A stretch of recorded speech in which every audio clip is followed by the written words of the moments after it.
Okay, back again. Something different. The other day I was watching YouTube videos of small scale modeling, and they were using sponges to get like a chipping effect on very small figures on 135 scale tanks. So I said, hey, I'd like to give that a shot. I ordered some, bigger cell uh, sponges. I also ordered retardant for the acrylic paint to dry slower, but I'm not the most patient person, so I decided to give this a try. And I don't know, using like a little piece of a sponge, putting some, I mixed like some NATO brown or red brown and added some desert yellow. I put it on the sponge. I do like the on dry brushing, and then basically attack some of the edges. Doesn't look like chipping, at least not so far. But you know what? It's giving depth. It's similar to when I add layers of dry brushing.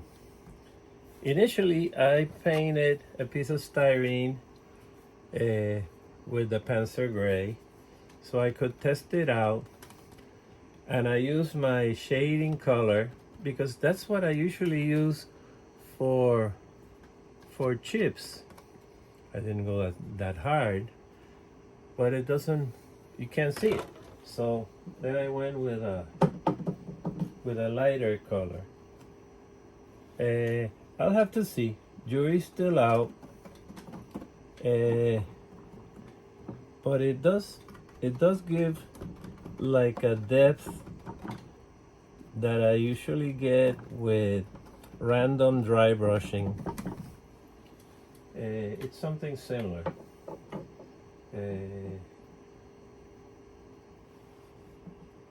Again, the retardant is part of the process, and I don't have that retardant, so the paint gets dry very quickly on the brush. One spot that I like the effect so far is in the air vents on the engine drill. That was just dry brushed with buff, and then I just added a lot of various different colors on the edges where it would get chipped as people are standing there and loading stuff. Again, it doesn't look like chipping. I ordered some very large cell sponges that hopefully, but then the color, I'm not sure what color I should use. Oh my god, that one really heavy there. If you go dark, it doesn't show on this dark vehicle. Go too light, doesn't make sense to be a chip, because the chip would be like rust or the basic color of the tank, which might be like a primer dark red. Again, something that I've never done before. And again, jury's still out. But that it adds variety, and at the end of the day, variety is good. I haven't touched these areas because these areas are going to be covered by extra track links. So I'll add some to the edges just in case it peeks through. Again, here there's gonna be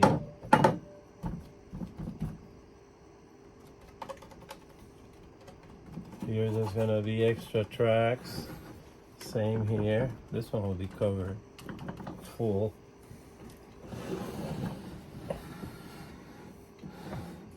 Not even sure it comes up in the video. I just brush some of the plate, some paint on the paint. I go into the sponge, then I remove it, most of it. This thing dries so quickly. If you wait a little bit, nothing will go on the tank. Okay. Started with a darker color.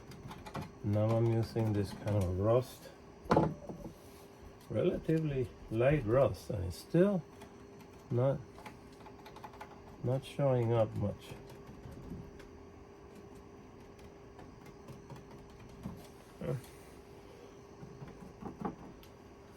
I'll give this a shot because it's a real pain when I add chipping with a brush. It takes me forever. And again, I'm not sure it looks like chipping either. The idea of the chipping is that a rock flying will hit the tank and take some of the paint off. Oh well. Coming along. So much for chipping.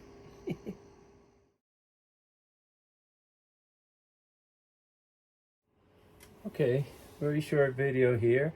After dabbing with a sponge with various colors, added the spare tracklings. They'll get some more weathering lately, but I just wanted to go a whirl around to see where we are. I replaced the rangefinder with a dragon, much more detailed.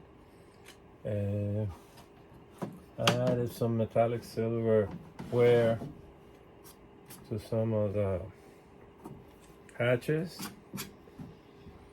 No-tech, from no-tech. The other side, as you saw in earlier videos, I used decals for the Balkan cross, and I basically freehand painted the number 7. Again, that sponge technique gave it some depth, which is similar to when I do, it doesn't really look like chips, but I think it adds to the finish. Extra track links back here. I still have to do the Balkan cross on the back, and this will be a Gross Deutschland vehicle. And what I did was I did some stencils to get the markings on. Not exactly where. For sure I'll put one on the back, maybe in the front, a small one. I usually try to put my vehicles generic, but in this case I'm going Gross Deutschland all the way.